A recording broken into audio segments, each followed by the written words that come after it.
ఇవాళ బడ్జెట్ ప్రవేశపెట్టినటువంటి నిర్మలా సీతారామన్ గారికి ప్రజలందరి తరఫున ధన్యవాదాలు తెలియజేస్తా ఉన్నాను. ముఖ్యంగా మధ్యతరగతి కుటుంబాలు, అదేవిధంగా ఉద్యోగులు, చిరుద్యోగులు అందరి తరఫున నుంచి కూడా హృదయపూర్వకమైనటువంటి ధన్యవాదాలు తెలియజేస్తా ఉన్నాను వారికి, మోదీ గారికి.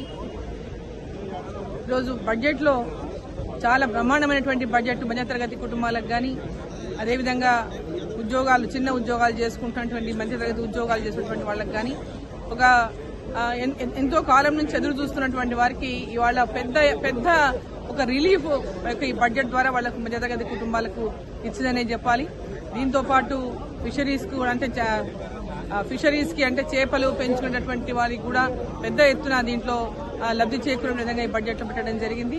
అదేవిధంగా పత్తి, కాటన్ విషయానికి వస్తే కూడా కాటన్ పండించేటటువంటి రైతులకు కూడా పెద్ద ఎత్తున ఆదుకునేటటువంటి విధంగా ఈ బడ్జెట్ లో పొందుపరచడం జరిగింది.